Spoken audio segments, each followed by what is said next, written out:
Elizabeth Stitt, Hi, and I'm Laura Myszne.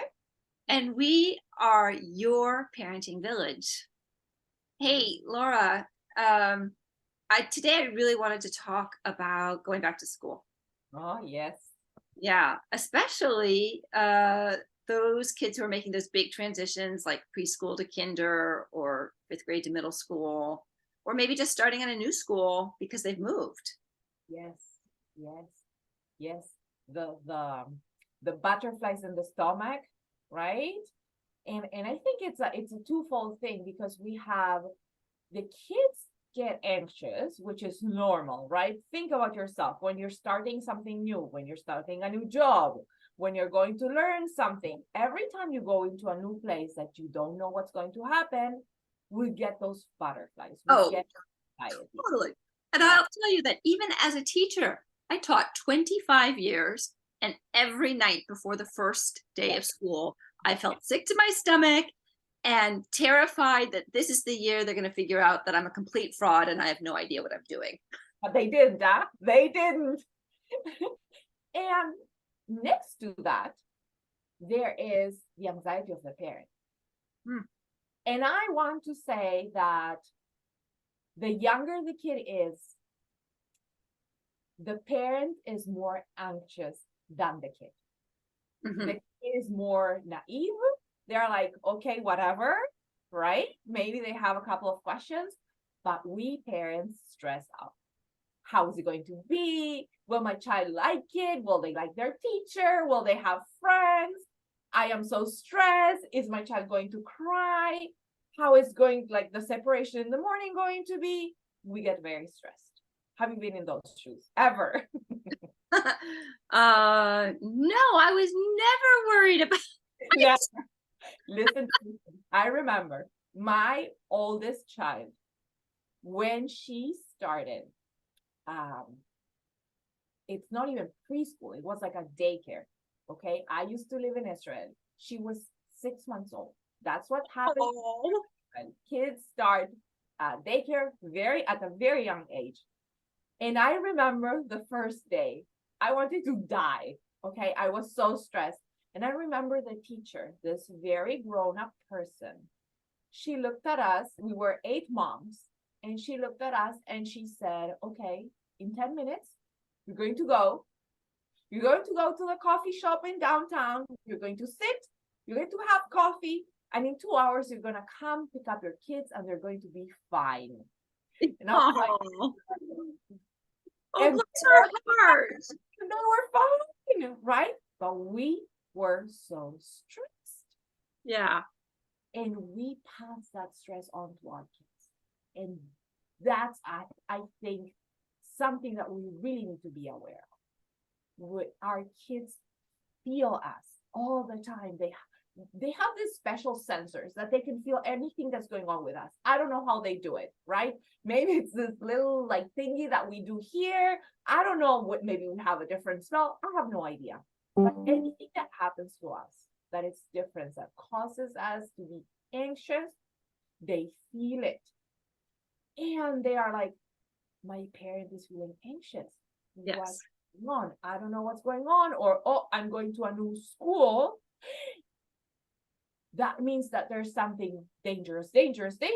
So I obviously need to be anxious too. I should be anxious, right? If my parent is anxious, I it's need to be anxious. natural for me to be anxious, right? Exactly. And that's when everything starts. The kid Yes. gets anxious, and that feeds the parent's anxiety. And that feeds the kid's anxiety, right? And, Okay. So what can we do about it, Laura? and so, number one, breathe, right? Like, you're a human being. I'm a human being. We're all human beings. Yes, it is stressful when our kid starts in a new place. It is stressful when our kid starts a new year, because we don't know what's going to happen, right?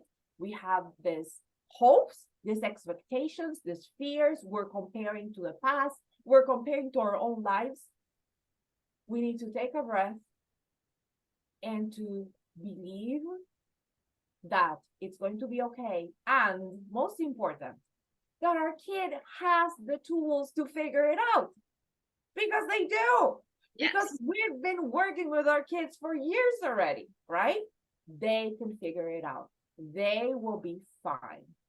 And if we start passing on our fears to them, like, don't worry, it's going to be okay, kiddo. It's going to be fine, kiddo. I'm sure you're gonna make friends, kiddo. Everybody's going to like you. Okay, great. And that brings me up to a really good point, which is one of our best techniques is just to get curious. There you go. Hey, Laura, school starts tomorrow. What's coming up for you about that? And just really la la la la la la, like just ta-da.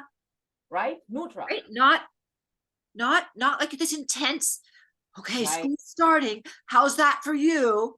But just I see your fear. I see it, and I'm like already like looking at you, right? I'm like, oh no. It has to be like you said, very neutral. I always say like poker face.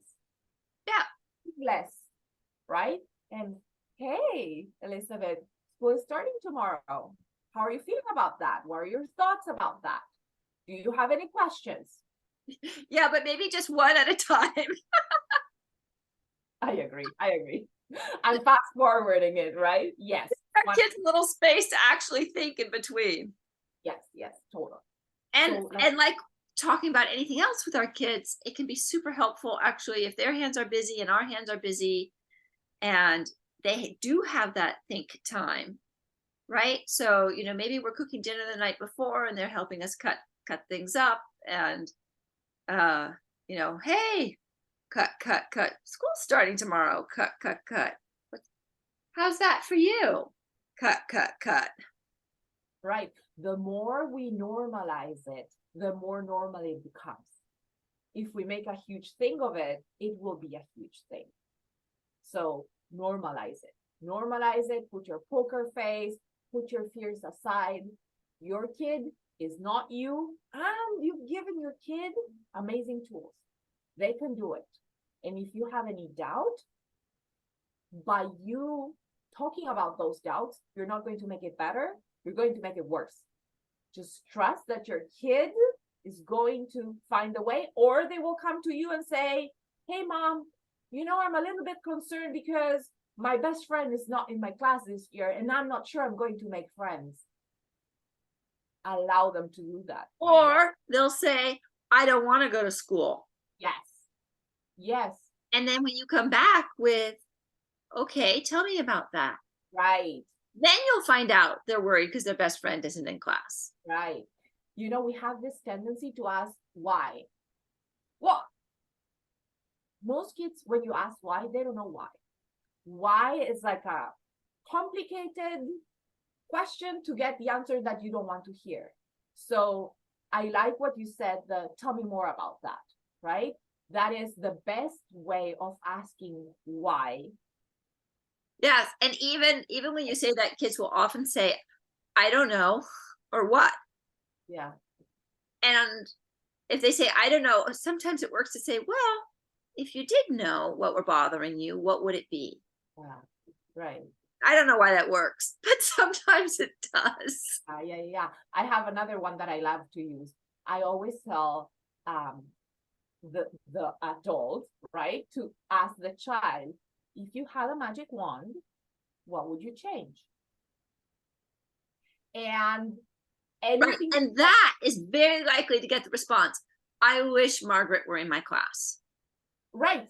Exactly. Whatever is bothering your child in any situation will come out when you say, if you had a magic wand, what would you change? I love that question. Yeah. So casual, giving them space to talk. Yes. I love the coffee idea. I think that's so brilliant of that teacher. And what a great proactive way to start. Like, what if you could arrange at work to not have to, show up right away, but really like give yourself an extra hour, even if you can, and try to connect with somebody at school, somebody's in your kid's class. And wouldn't you love to get that invitation from somebody? Yes. Yeah. Yes. Like, wouldn't that make you feel like more connected to your child's classroom? And And so, if nothing's going on at school, just inviting them and saying, hey, first day of school tomorrow, first day of kindergarten. Oh my gosh, can you believe that you've got a kindergartner? What do you say we go for a cup of coffee after we drop the kids off? And if that didn't happen, at drop off. Everybody's nervous, especially when they're starting like in a new institution, right? Say to whoever is next to you, hey, do you have a few minutes? Maybe you want coffee, and you talk to the moms around you, even if you don't know them. Everybody's feeling the same thing. And there's nothing like a village to help us all feel much better. Right? So true. Yeah. So true. And we don't have it very much. No, we don't. We don't. And I was thinking, I was imagining the coffee, right? And I was like, okay, and then we need to go pick up the kids. And we have this thing that when we go pick them up, we're like, so, Elizabeth, how was your day? What did you do? How was the teacher? Did you like her? Or did you like him? Are they nice? What about your friends? Did you play with someone? Were they nice to you? Right? How do you feel right now, Elizabeth? After 6 hours or something like that you were at school, first day, right? Totally like many things new. And I'm like asking you all of this questions. Right. Yeah. Feeling there. And I can promise you, especially if you're the mom of a brand new middle schooler, you are going to get, Oh, like, yeah. or the hoodie's going to come up, or the earbuds are going to go in, or the door's going to be slammed. Plus, the kids are super overwhelmed, right? Imagine yourself. You went to a new place to learn or to a new job, your first day, right? You exit the door, your friend or your partner, whoever is waiting for you there, and they just like bombard you with questions. It's like, yo, wait a minute, right? I need time. I need to breathe. Hold on a second. I have no idea because I'm so overwhelmed. I didn't even hear what you were saying to me. And of course, it depends on the personality of your child, but let them bring their personality to you. I had a kid who would get in the car and I didn't have to open my mouth because she'd be like, One. right? So, Yeah. but, I had another kid who you needed to drive at least 5 minutes in silence down the road before you could kind of go like, so how was it? Yeah. I'll tell you what I learned. So when my kids were young, I have 3 kids that are now teenagers and 2 young adults. So when they were young, they would go to a school that was kind of far away, and we had like 50 minutes in the car. So there was this like ring road thing. They would jump in the car, they would sit in the car, and they'll be like, hey guys, how are you? How was school? Did you like it? Like, what did you do? What did you eat? And all those questions. And my kids were like, fine, cool. It was like, like it was horrible. And one day I'm like, maybe I'm not going to ask. Maybe I'm just going to say, hi, I'm so happy to see you, and nothing else. So that day they go in the car and I'm like, hey guys, I'm so happy to see you. I missed you. I didn't say a word after that. About 10 minutes later, they started blah, blah, blah, blah, blah, blah, sharing everything. I'm like, oh, wow. Oh, tell me more about that. That was the first day of the rest of my life, right? Because I gave them the space that they needed, like we do. And if you have, if you have a partner at home, a grown-up partner, when they get into the house, they don't like to be bombarded either. They need their space. We need our space. So I learned that giving them that space, like making them feel welcome. Hey, I'm so happy to see you. I missed you, whatever. And creating that space allows them to decompress, right? To breathe and to want to share. So instead of me trying to bring things out, right? Like from a clogged pipe, they just start sharing. and it was much better, and it was really helping our relationship. Amazing. Yeah. Yeah. So yeah, that's like something that totally changed my life. I'm so happy one day I decided to like say, hold on a minute, I need to change this. Yes. And I'll share with you that as a teacher, I remember my training teacher was so mad at me at one day. She's like, Elizabeth, do you realize that you fire off question 1, question 2, question 3, and then you call in 3 people all at once? And I was like, I do? She's like, yeah, they can hardly hear themselves think. And then I was like, oh, but I can hear them all. It's just like, you are not the one who needs to hear the answer, right? Like the other kids need to hear the answer, and each individual child needs to hear that they're being listened to. So, and so Yeah. I really, really, really had to train myself Yeah. to, Isn't it awesome how we all learn as we go, right? No one was born knowing, right? no one was born knowing, and most people don't have it. You know, a teacher, you at least have a mentor teacher who's training you for a while. Or a good role model. If we think of us as parents, right? I didn't have the best role models ever. Okay. Most of us didn't. Some of us were lucky enough and they did. So we're learning on the go. And we are making mistakes as human beings, doing the best that we can, and learning and changing, right? All the time. It never ends. Never ends. So Totally. I Yes. like that. To feel like, that we're humans and we learn. It's cool. We are. And when we have grace with ourselves and we reach out to our support systems, then we can show up with grace and patience with our kids. And they'll feel that love and that caring without it being like, Yeah. Yeah. so. All right. Well, this has been a great conversation as always, Laura. Yep.